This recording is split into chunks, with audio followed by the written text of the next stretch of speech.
അമേരിക്കയിലെ പ്രസിഡൻഷ്യൽ തെരഞ്ഞെടുപ്പ് കൂടുതൽ ആവേശത്തിലേക്ക് കടന്നിരിക്കുകയാണ്.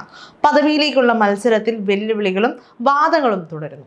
റിപ്പബ്ലിക്കൻ ഡെമോക്രാറ്റിക് പാർട്ടി സ്ഥാനാർത്ഥികളാണ് വെല്ലുവിളികൾ നടത്തുന്നത്. ജോ ബൈഡൻ തന്റെ പ്രസിഡൻഷ്യൽ സ്ഥാനത്ത് നിന്ന് പിന്മാറിയ ശേഷം കമല ഹാരിസിനെ തന്റെ പിൻഗാമിയായി പ്രഖ്യാപിക്കുകയായിരുന്നു. ഇപ്പോൾ മത്സര രംഗത്ത് കമല ഹാരിസും ട്രംപുമാണ് നേർക്കുനേർ. കഴിഞ്ഞ ദിവസമാണ് കമല ഹാരിസിനെതിരെ ട്രംപ് പ്രസംഗത്തിൽ തുറന്നടിച്ചത്. നമ്മുടെ രാജ്യത്തെ നശിപ്പിക്കുന്ന അത്രയും തീവ്ര ഇടതുപക്ഷ ചിന്താഗതിയുള്ള വ്യക്തിയാണ് കമല ഹാരിസ് ഭയങ്കരയാണ്, അവർ ഈ രാജ്യത്തെ വേഗത്തിൽ നശിപ്പിക്കും തുടങ്ങിയ പ്രസ്താവനകളാണ് ട്രംപ് കമലയ്ക്കെതിരെ ഉയർത്തിയത്. ട്രംപ് കമലയ്ക്കെതിരെ സംസാരിക്കുന്ന വീഡിയോ എക്സിൽ വൈറലാണ്. ഡെമോക്രാറ്റിക് പാർട്ടി പ്രസിഡന്റ് സ്ഥാനാർത്ഥിയായാണ് കമല ഹാരിസ് മത്സരിക്കാൻ എത്തിയിരിക്കുന്നത്.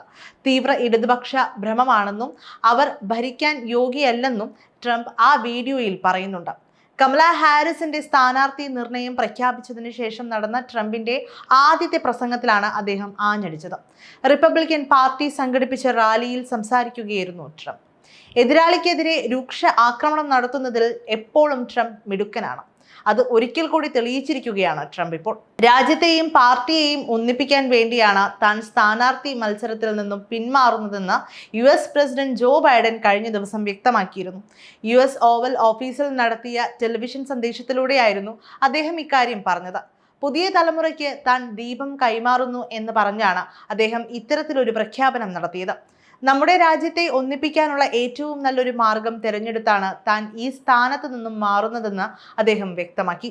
അമേരിക്കൻ തെരഞ്ഞെടുപ്പ് ചരിത്രത്തിൽ തന്നെ ഒരുപാട് പ്രത്യേകതയുള്ള സ്ഥാനാർത്ഥിയാണ് കമല. കറുത്ത വർഗക്കാരിയായ വനിതാ സ്ഥാനാർത്ഥി എന്നാണ് അതിൽ ഏറ്റവും സവിശേഷതയുള്ളത്. സാമൂഹിക സാംസ്കാരിക മേഖലകളിൽ എപ്പോഴും സജീവമായ ഇടപെടൽ നടത്തുന്ന വനിതയാണ്. അതുകൊണ്ട് തന്നെ അവർക്ക് മുൻതൂക്കം കൂടുതലാണ്. ഇതിനോടകം തന്നെ നിരവധി കൺവെൻഷനുകളിൽ അവർ പങ്കെടുത്തു കഴിഞ്ഞു. പല സ്ത്രീകളുടെ സംഘടനകളിലും കമല അംഗമാണ്. അതുകൊണ്ട് തന്നെ ആ വിഭാഗത്തിൽ നിന്നുള്ള വോട്ടുകൾ അവരുടെ കയ്യിൽ സുരക്ഷിതമായി ഉണ്ട്. അതേസമയം കമല ഹാരിസിന് നേരെ മറ്റൊരു കിടിലൻ പണിയുമായി ട്രംപ് എത്തുകയും ചെയ്തു.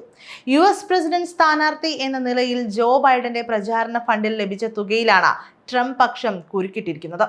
പ്രസിഡന്റ് സ്ഥാനാർത്ഥി എന്ന നിലയിലെ പ്രചാരണത്തിലൂടെ ബൈഡന് ലഭിച്ച ഫണ്ട് കമല ഹാരിസിന് ഉപയോഗിക്കാൻ അനുവദിക്കരുതെന്ന ആവശ്യത്തിലാണ് ട്രംപ് പക്ഷം. ഇത് വ്യക്തമാക്കി ട്രംപിന്റെ ഔദ്യോഗിക പ്രചാരണ സംഘം ഫെഡറൽ ഇലക്ഷൻ കമ്മീഷന് പരാതിയും നൽകി കഴിഞ്ഞു. ഇത്തരത്തിൽ ഫണ്ട് കൈമാറ്റം നടത്തുന്നത് നിയമപരമല്ലെന്നാണ് ട്രംപ് പക്ഷത്തിന്റെ പരാതിയിൽ പറയുന്നത്. ഏറെക്കുറെ $91 മില്യൺ പ്രസിഡന്റ് സ്ഥാനാർത്ഥി എന്ന നിലയിൽ ബൈഡന്റെ പ്രചാരണ ഫണ്ടിലേക്ക് ഒഴുകിയെത്തിയത് എന്നാണ് റിപ്പോർട്ട്. അതായത് 762 കോടിയിലധികം ഇന്ത്യൻ രൂപ. പാർട്ടിയുടെ പ്രസിഡന്റ് സ്ഥാനാർത്ഥിക്കാണ് പണം കിട്ടിയതെന്നാണ് ഡെമോക്രാറ്റിക് ചൂണ്ടിക്കാട്ടുന്നത്. ബൈഡനുള്ള സംഭാവനയല്ലെന്നും പാർട്ടിയുടെ പ്രചരണത്തിനുള്ള ഫണ്ടാണ് അതെന്നും ഡെമോക്രാറ്റുകൾ വിവരിച്ചിട്ടുണ്ട്. എന്തായാലും ഇക്കാര്യത്തിൽ ഫെഡറൽ ഇലക്ഷൻ കമ്മീഷൻ നിലപാട് വ്യക്തമാക്കിയിട്ടില്ല. അങ്ങനെ ആകെ മൊത്തം ചൂടുപിടിക്കുകയാണ് അമേരിക്കയിലെ പ്രസിഡൻഷ്യൽ തെരഞ്ഞെടുപ്പ്.